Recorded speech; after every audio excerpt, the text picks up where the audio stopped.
LGBTQ Americans simply aren't saving enough for retirement. This is the focus group. It's the savvy side of 9 to 5. Listen. Bueller. Laugh. And learn. Negotiation. This is what you do in business. This is the focus group with Tim Bennett. Staunch. And John Nash. Keep your clothes looking neat and clean. We're all business. Except when we're not. Hey, welcome to the focus group. John Nash here with my good friend and co-host, Mr. Tim Bennett. Find us every Wednesday on Facebook and YouTube live from 1 to 2 p.m. East. And of course, you could always check us out at focusgroupradio.com, which is where we have all our audio and video and our partners and sponsors and information about me and Tim. So welcome to the, I want to say it's the penultimate week of July. The next Is that right? It's close, though. We're getting close, right? Getting close. I had to tell you, I almost wanted to wear Depends today for the show because I told earlier in the week, if you listen to Unbuttoned, I talked about drinking a gallon of water a day, and it's hitting me. So, do you need to run away like when I do? Well, I thought maybe we would need an extra break to throw in here or something, but deep discount or something. Yeah, well, we'll have to see. And I liked your tease in the front. So in Shop Talk, we'll talk about that LGBTQ retirement thing. That seems to be a big topic of conversation. You know, retirement is a perennial conversation that most people, depending on your age, like when did you come to the realization that you had to start putting away money? Was it in your 20s or 30s? You know, I have to thank so when I was working in corporate America, when I could actually make enough money that I could buy a decent, buy groceries and also pay the rent, when I worked for the first corporation that had a 401k sharing plan or a retirement plan, one of the guys that worked with me was very savvy. He was our age. He was a contemporary. But he said, he said, hey, the company's offering this matching thing if you put money into retirement. You should do it. And I was concerned. I couldn't even pay. I had student loans to pay. I had car payments. I mean, we had a lot of expenses getting out of school, right? Just getting your feet wet. But I did save a little bit each month. And then I did take his advice. And probably when I was in my late 20s, started saving. And I'm so thankful I did. I saved for retirement. Not that I'm any, I think I'm far further ahead than most people that we're friends with.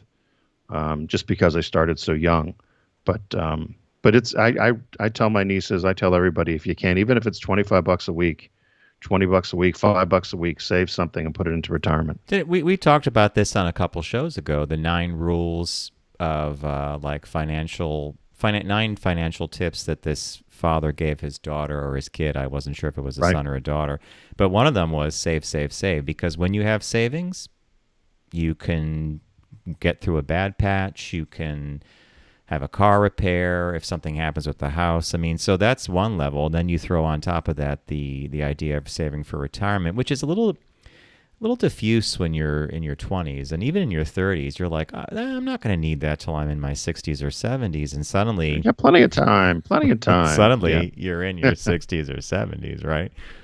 Yeah. Yeah, so that's so we'll talk about that later on. How was are you keeping yourself hydrated then? It's been awful hydrated and busy, and my latest challenge is just trying to stay, I used to visit the gym at least 3 times a week, and sometimes it was a yoga class, sometimes it was weight training.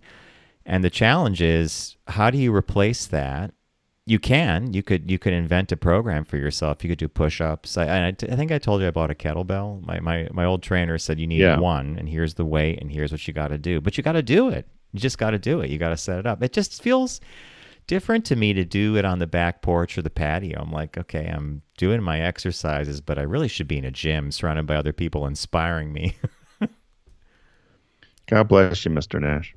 You chasing your dream. Well, out there doing your yoga and all your exercises, and everything's closed. I do notice that my bike riding improves when I do my exercising, and certainly my posture and everything else improves when I do my yoga. And it doesn't look like gyms are going to be back anytime soon, unless you're in a state unless you're down in some of the southern states, which are now experiencing some problems. But up by us, I don't hear anything about opening again. Do you? No, in Pennsylvania they did open, but it's by reservation in some cases, depending on the gym, and Like a studio. it's yeah. But there's been some positive news about some possible treatments coming on. So hopefully, I just wonder, and we've talked about this too from a standpoint of people working at home. I just wonder whether things will ever be back to the way they were. In other words, if we find a treatment or we find a vaccine, everything just flips right back off. Do they take down the plastic barricades? Do you stop sanitizing the shopping carts? Do you just go back to packing a stadium and going to a concert and heading to the gym? Big question, right? I mean, it's going to depend on whether they have a therapeutic and a vaccine, or one or the other. But I think it's going to take a while to get back to what it was beforehand. Let's put it that way. Right. Yep. All right, I'm going to queue up. What caught your eye? Here's what Tim and John You're found. on, Mr. Bennett. What caught your eye? So this, I saw this, and I'll caveat this. I think I might have talked about this one time. If I haven't, it's something you should do. There's a tradition that the president, the current occupant of the White House, unveils the official portraits of the president and first lady, or the president and their spouse. And someday, hopefully, we have a female president.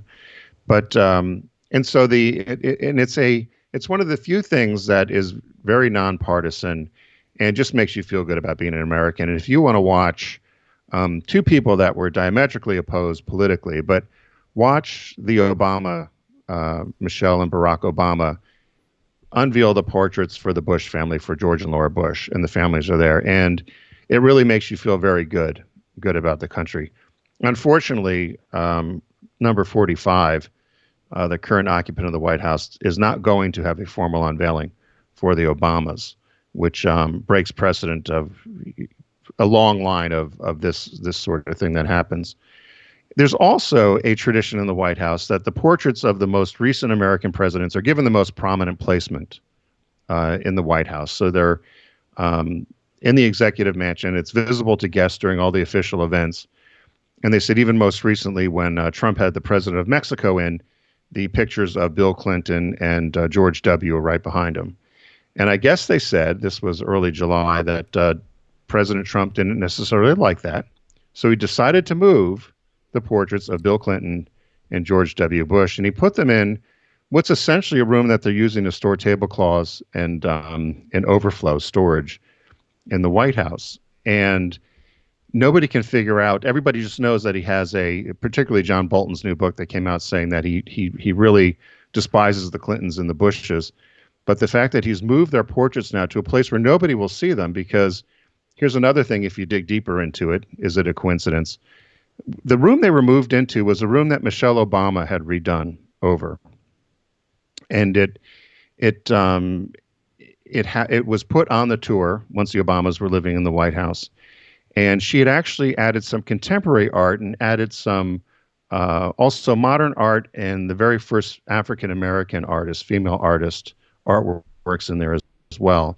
It's called the Old Family Dining Room, and the Obamas did use it and put it as part of the tour. And in there, she was able to showcase some more modern art, typical of what you would find in the White House, and also highlight, as I said, this first African-American artist. So when you dig further into this, you see, once again, Trump dismantling everything, and anything that the Obamas had anything to do with him trying to erase it or pull it apart.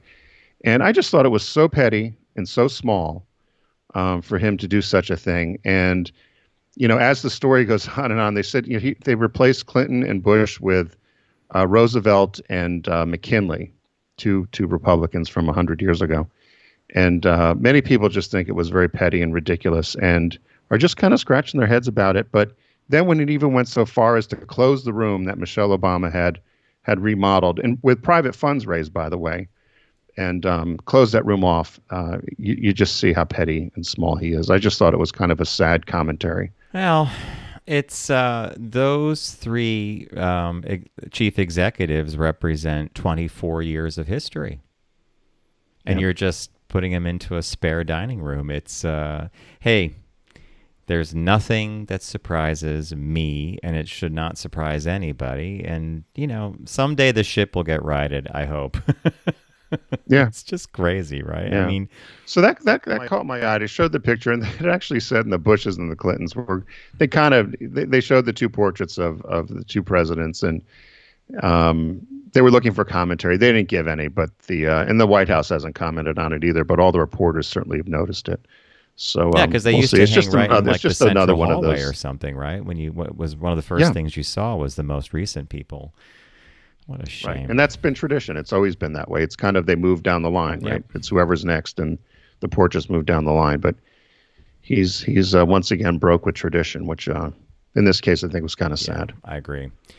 Mine could not be more different. What really did it for me was sort of the headline, and it's TikTok teens are dressing up as face masked old people to buy booze.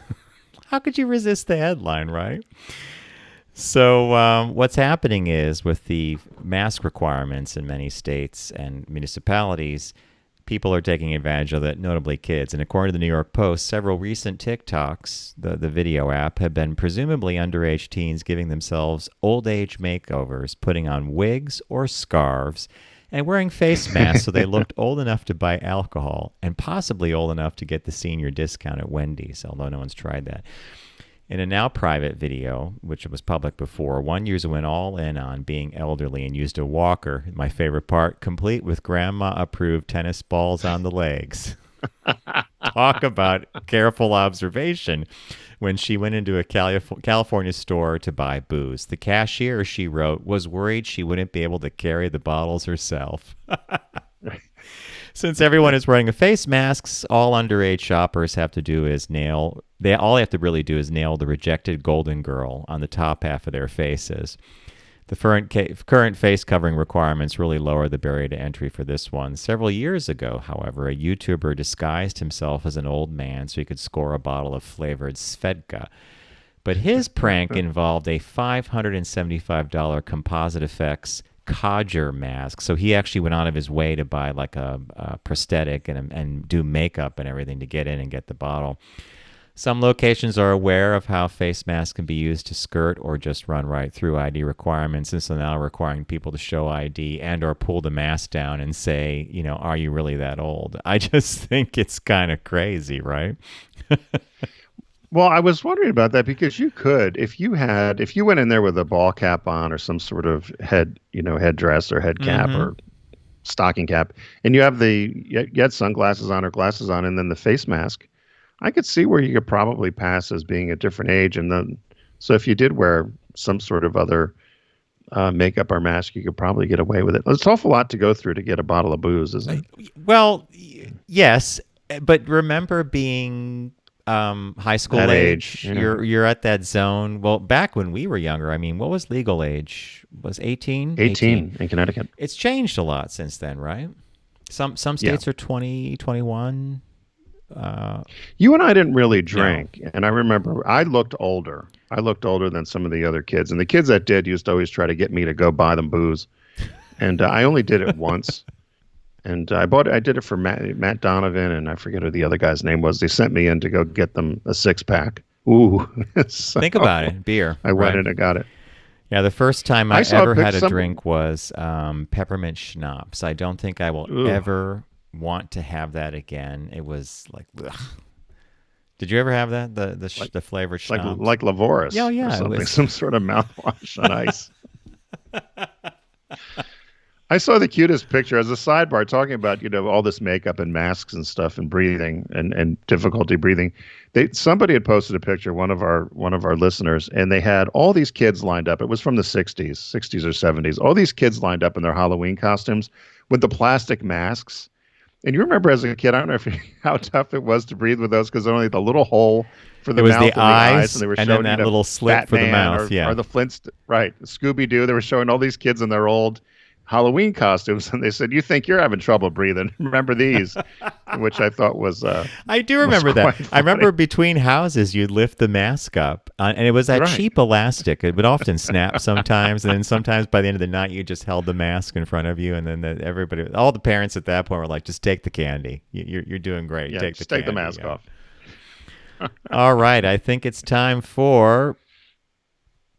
Everyone does celebrity birthday greetings, but the Focus Group is the only show in the universe that celebrates business birthdays. So this, it's funny. July seems to struggle with birthdays or business birthdays. Oh, wait. Go 9 months backward.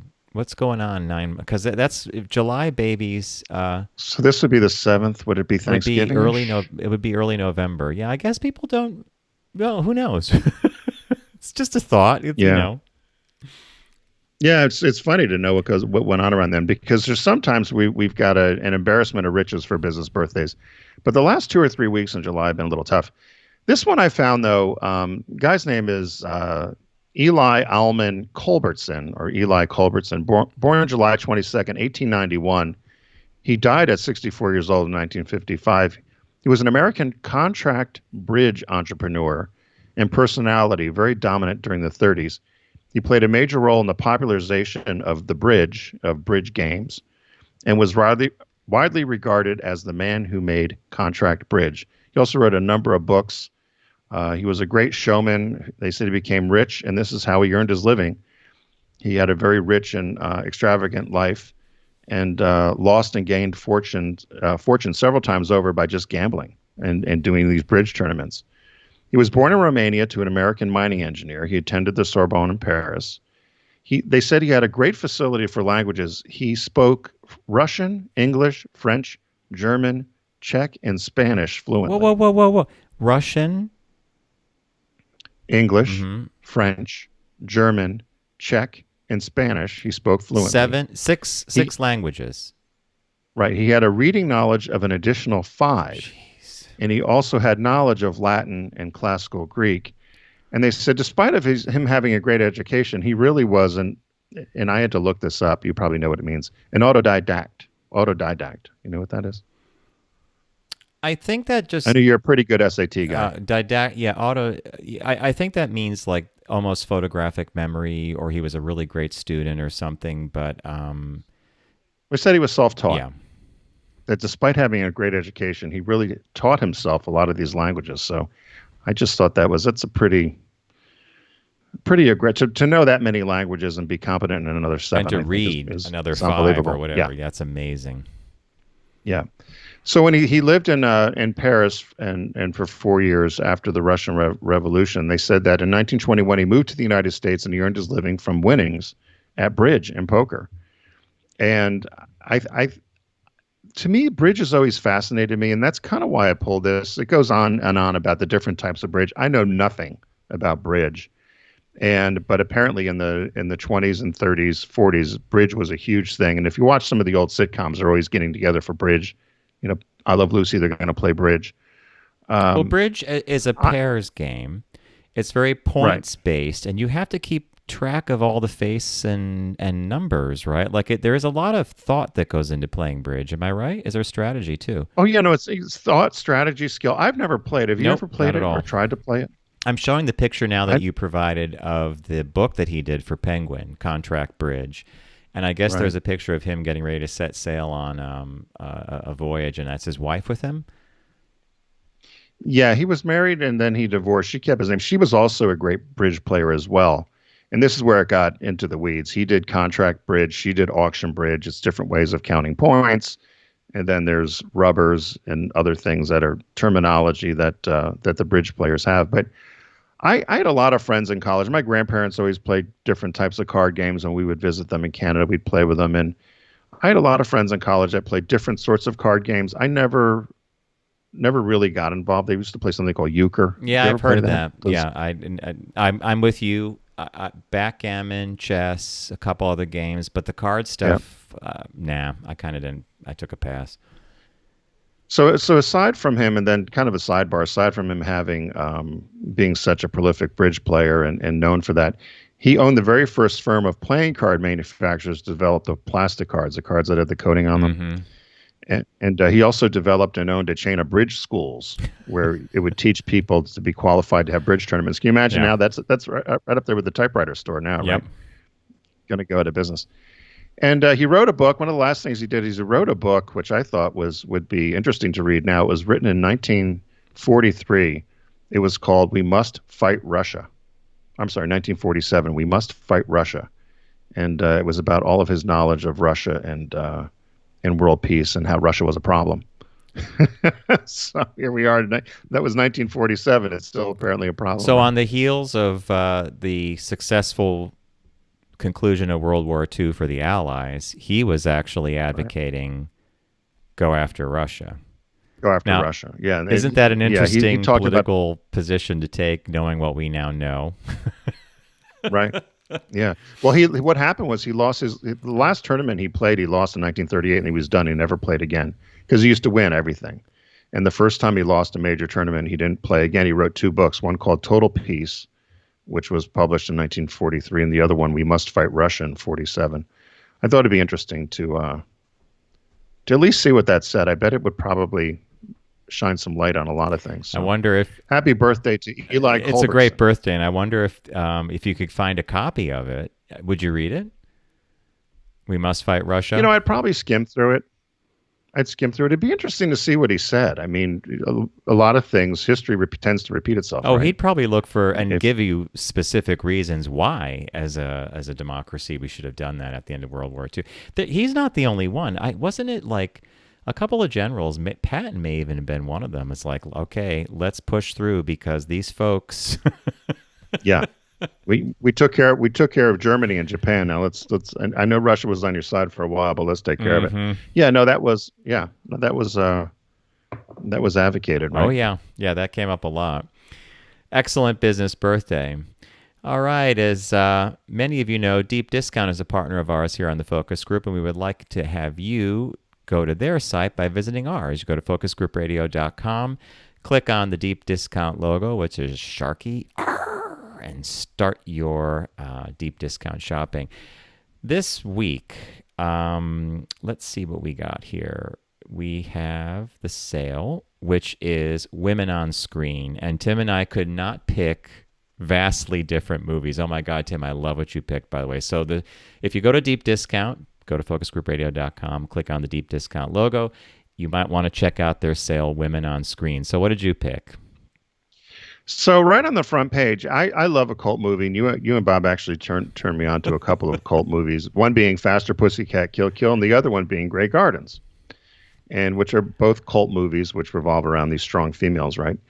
And so this one I saw there, and I just can't believe I never heard of it, although you're more of a movie person than I am. The title is Kitten with a Whip. Enough said. And it's a cult. Enough said. What a great title. It stars Anne Margaret and John Forsythe. And you can get it at deep discount. It was released earlier this year in 2020. It's there's 2 different ways to get it. They deep discount is something called manufactured on demand, which can pretty much get you lots of hard to find things. So you can get that in the format of a DVD, but they also have it as a Blu-ray. Both of them are the Blu-ray $16.99, the DVD is $15.81. But I had to read the description for you just because I thought it was so well written. So the title for Kitten with a Whip is Anne Margaret and John Forsythe star in Kitten with a Whip, the cult classic that's so hot it sizzles, so jazzy it swings. Jody Drew, Anne Margaret, is a sweet, sexy psycho babe on the run from the law. She's escaped from a detention center, stabbed a guard, and burned the place to the ground. David Patton, John Forsythe, doesn't know any of this. He's just a senatorial candidate trying to do all the right things. However, Jody makes sure that all the wrong things happen. She twists poor David's life into a knot, first threatening him with a rape charge, then, with a little help from her friends, kidnaps him for a Mexican joyride. That went how from could you not watch it? madcap to crazy in one sentence, right? Yeah. It's sweet, sexy, psycho babe on the run. Kitten with a whip. Kitten with a whip. Get it at a deep discount. Well, mine couldn't be more different because it's a romance comedy, rom-com, I guess is what we put it. And it's the original version of Sabrina. Now, I discovered Sabrina or found out about the movie when it was a movie starring Harrison Ford and Greg Kinnear as these 2 brothers. And so I'll give you but in the original, it's Humphrey Bogart and Audrey Hepburn. So it's a Billy Wilder film. We know he's a great comedic director. Billy Wilder helmed and co-wrote this spry romantic comedy starring Audrey Hepburn and Sabrina Fairchild, the shy daughter of the wealthy Larrabee family's chauffeur. She returns from a trip to Paris transformed into a beautiful and elegant young woman. She catches the attention of both the Blue Blood clan's sons, workaholic Linus, Humphrey Bogart, and carefree playboy David William Holden, who some of you know from Sunset Boulevard and many movies. Walter Hampton plays her husband, the chauffeur, her father, and John Williams also stars. It's a really delightful film, and if you know the remake, the one I mentioned with Harrison Ford and Greg Kinnear and the whole crowd, then I think you'll really love the original black and white because Audrey Hepburn's fantastic and Humphrey Bogart's amazing. Both movies are fun, but if you haven't seen Sabrina, the original black and white, it's only $9.10 on Blu-ray from Deep Discount. You can't go wrong. So we got Kitten with a Whip. Sabrina. What was the release this week? The new release. Oh my God, I am so excited for this. Okay, everybody listening, if you have not watched the movie Showgirls, it's been ranked as one of been ranked as one of the worst movies ever made. We think it's one of the best, and I actually one of the worst. So it was released. And then several years later, it came out kind of like they would do Rocky Horror Picture Show. It was a midnight showing at a theater in the city. And our mouths hung open the entire time we watched. It's Paul Verhoeven. It's like, so now there's a documentary called You Don't Know Me, because the main character is named Nomi. And almost from the moment it landed in theaters with a resounding thud, Paul Verhoeven's glossy and explicit 1995 Vegas melodrama Showgirls carved its niche as one of Hollywood's most notorious financial and critical flops. In the quarter century that followed, the roundly dismissed film found an afterlife as a fervent cult favorite, and this Rauschist documentary appreciation examines the phenomena of its revival while making a case for its belated serious artistic consideration. I watched a clip from the trailer for this movie, You Don't Know Me. I can't wait to watch it. We literally just saw Showgirls about a week ago. Have you seen it? I've not, and I need to get a DVD. I'll have to order that. May I make a recommendation? You mentioned it a bunch of times, and I've never seen it. I'm going to recommend that you and Richard and Carl and Mark, you guys socially distance in front of a big TV. Put on Showgirls. I guarantee you will be the hit of the show, because ask those guys if they've seen it. You have to find out. I don't think they have. I've asked Richard. I know he hasn't. So, is it just so bad it's good? Yes. Oh my God. Oh my God. Yeah. There's a famous scene where this showgirl named Crystal Connors and Nomi, played by Elizabeth Berkley, are sitting in the the forum, the Appian Way at Caesars, with the ceiling that changes to night, and they're sitting at a restaurant and they're drinking Cristal because the main character named herself after Cristal champagne. And she says, I've been so desperate I ate doggy chow for dinner. And Elizabeth Berkley's like, I've eaten doggy chow too. I love it. I mean, who wrote that, right? And how could you not love it? There you go, right? So head over to focusgroupradio.com. Click on the Deep Discount logo, because we like to get credit. And you'll be able to own your passion. And you can select Kitten with a Whip. And you can see, what's your other one, John? Sabrina, yeah. And then in the new release this week, I don't have my note in front of you. You don't know me. You don't know me. You don't know me. So in many cases, you'll save up to 55% retail with the Women on Screen sale right now going on. So head over again to Deep Discount and start shopping away and own your passion and get some great media out there. Hey, we're going to take a quick break. When we come back, we're going to have a little shop talk where we talk about savings and retirement, and particularly as it affects the LGBT community. So stay with us.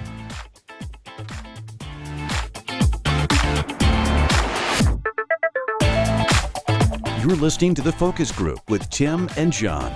Learn more at focusgroupradio.com.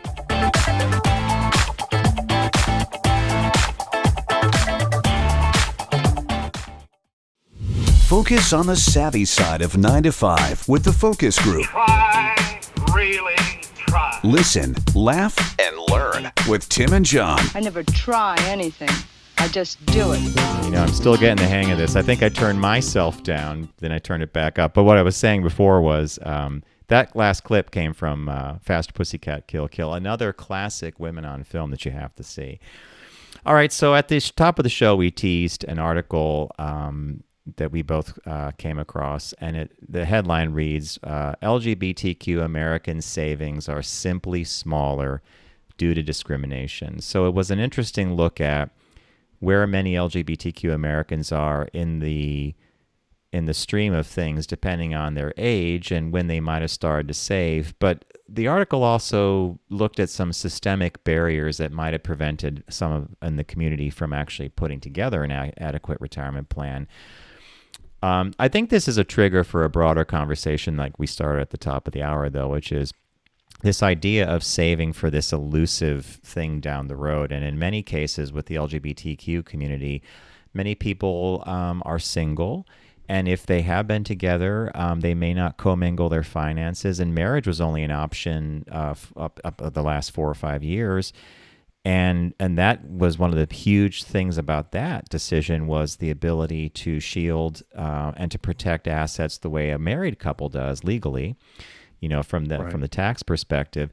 So I think there's been a lot of impediments to an LGBTQ American gaining the same type of retirement comfort level or amount in the bank that non-LGBTQ people can do. Do you agree with that kind of assessment?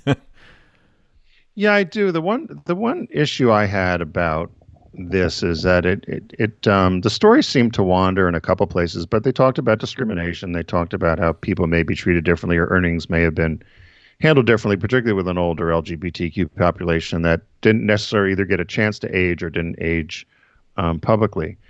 But what I thought was the takeaway for me, and I don't know, we talked about statistics, so I don't know if you pulled this out of here or not, but it says 3 in 10 LGBTQ Americans say saving for retirement was a top financial concern. So that shocked me. Were you shocked by that? That 3 in 10? Because it's only 30%. So I put in the parentheses here, not very concerned. So 70% are not concerned about saving for retirement. I thought that was kind of shocking. And I thought maybe people are just going to think they can live off of Social Security or other sorts of savings or something. I don't know. Do you think? I thought that number was somewhat low. Do you think that? I don't know how that compares. Well, I was going to say, do you think that the 3 in 10 tracks to the general population in terms of how people feel about saving and about what this all means for the future? Well, I think had you been the journalist, you might have asked that question and added that in the article. But that's what I thought was the missing piece here. It's like, okay, is this typical then? Is that 30% of the U.S. population concerns themselves with retirement, or is it really only 5% of the U.S. population concerns themselves? And so for the LGBT community, 30% is a great number. To me, just reading it, I thought it's not a very great number, but maybe comparatively it's either on par or it's low or high. I didn't know. That was my big question about this article. Well, the article, I think, could have done better service by answering that kind of statistic or holding up our community next to the general population to say, here are some of the disparities and here's why they may exist. But I agree with you. I mean, and in fact, before we came on the air today, we were both talking about this article and how it was a little light on detail, because there are real fundamental issues that face LGBTQ Americans in terms of housing discrimination and certainly job discrimination. And up until a few weeks ago, until it took the Supreme Court to finally say, Title VII applies to sexual orientation, you could be fired. You could still be fired in a number of states for being LGBTQ. So that's a lot of workers' primary safety net is a 401k match, or in the past it was pension plans. So this is, so the two things we want to know: does the 3 in 10 follow through to the general population? And let's say the general population's 4 in 10, or it's pretty close. That's an astoundingly small amount of people who are giving actual thought to their 65 to 80 something, right? Right. Well, when we had Jeff Yeager on, the world's biggest cheapskate, he had talked about financial planning and how he and his wife had visited with a financial planner, and they said, "Oh, you're going to need X amount in retirement," and he's like, "No, we won't," because of the way they live. And I think the issue here is either people feel that they're going to just be okay based upon Social Security or other savings or maybe real estate or something else or inheritance. The big piece that you and I struggle with in all of this, and that my friends talk about, because we live it every month, is healthcare. Yeah, the premium. We have no idea what healthcare is going to cost us, Yep. right? I mean, that bankrupts a lot of people. A typical couple here in the Northeast who wants to use, let's say, Oscar as the company or Aetna, choose the company. You know, the bronze, silver, gold. We've talked about this before. Right. A silver plan for a married couple in fairly good health around their, mid 50s could be $1,400 to $1,600 a month with a $6,000 deductible per individual. That's a lot of money. Right. Well, look how I got socked when I had my back surgery. God, I remember that. I pay these, premiums of $600 plus a month. We pay. I had to put down a deductible, this, and this, and so it was not a cheap operation for me. And fortunately, I could afford it, and I needed it for my health. But then I got socked with a $6,800 bill because I had to end up staying over the night in the hospital, Unplanned. which was not my choice and unplanned. And I got socked because I didn't get pre-approval for it. I was under anesthesia. What do you mean I didn't get pre-approval for it? Had I known that, I had a Richard drag me out in the hospital bed and take me home and wake up at home. Get a gurney. Save the $6,800. I still get angry about that. It aggravates me. And I can see why people get so upset about healthcare, but I think healthcare plays a huge part into what's going to happen with us in the future. Anybody in retirement, and if we don't get our healthcare figured out. It certainly plays a huge role in people choosing career and job and relocation, because this theory that the company is going to pay for anything. Now, given the event that we're experiencing with the high levels of unemployment, I think I read from the Department of Labor recently that given the number of people that have been furloughed, and in furlough's case, you still hold your benefits, but laid off in general, there will be more people not on a company's plan in the coming months than there were beforehand. And that's a flip that's bound to cause a lot of trouble. And when you are looking at your family finances and everybody's feeling healthy, you're like, do you want to forego it for a month or two? It literally is, at least the way we're told, it's literally rolling the dice to say, I'm not going to do healthcare, right? No, very much. The one positive in this article, though, I thought, in our former iteration of the show, we used to have a segment with Wells Fargo with the specialists who specialized in financial advising for the gay and lesbian community. But they said that there's so many more financial advisors now who can actually accommodate and have the conversation with same-sex couples about retirement and what that looks like and what it could look like. And people are a lot more savvy now to have those conversations with the LGBTQ retirees or people that plan to retire and set up retirement funds. Have you ever talked to an advisor that specialized, or do you just, your advisor knows enough, I guess, in New York, savvy enough? You totally hit the nail on the head. Someone said to me one day, why New York? Well, if you go back to when we graduated college, and if you knew you were gay and you wanted to live, at least not always looking over your shoulder. And by the way, New York in the 80s and 90s, or the late 80s, early 90s, there was still the danger of coming out or losing your job because of it, but it was a far more accommodating place.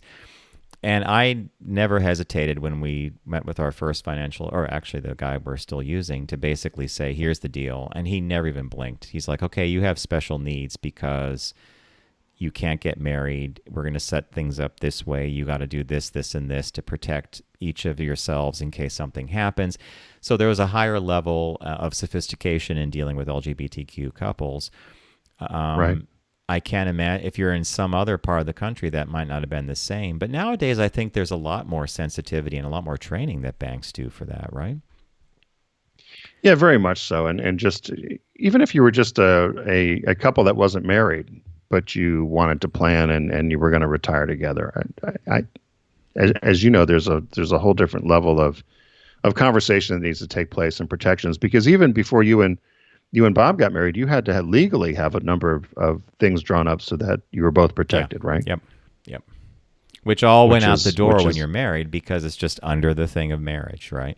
Even something as simple as calling a bank to saying, I have to close an account. Well, what's your relationship to the person? I'm their partner. There has to be a legal document saying that you are capable of closing an account or something. That's just one of those little things you have to do, right? Right. Fortunately, again, you were smart enough to do that. But do you think so? Just without getting into any numbers or whatever, is that a concern? Do you think you have enough, or you'll be prepared for when you retire, or if you ever retire? They say sometimes entrepreneurs never retire. I'm hoping we'll have enough, but you already hit it on the head earlier when you said healthcare.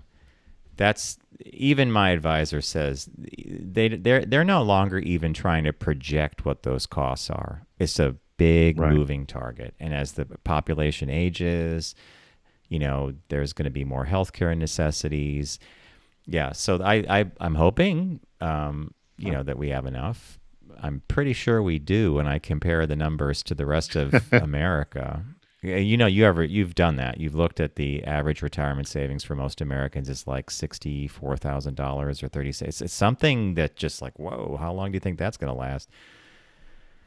Yeah, but it's and some people do make it last, so if you're careful with it and you know what you're doing. But it's something good to think about, and everybody should always think about saving, as we said earlier on.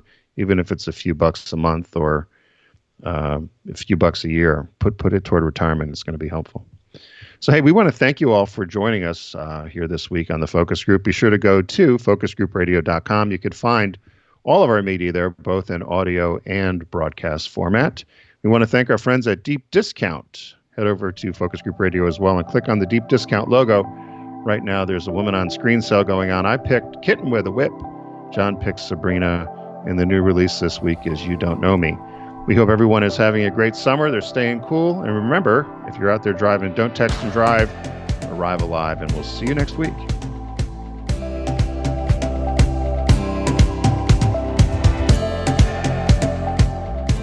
It's The Focus Group with Tim Bennett and John Nash. Accessible on all platforms. Subscribe, like, and rate us on your platform of choice. Learn more at focusgroupradio.com. That was a stunning focus group.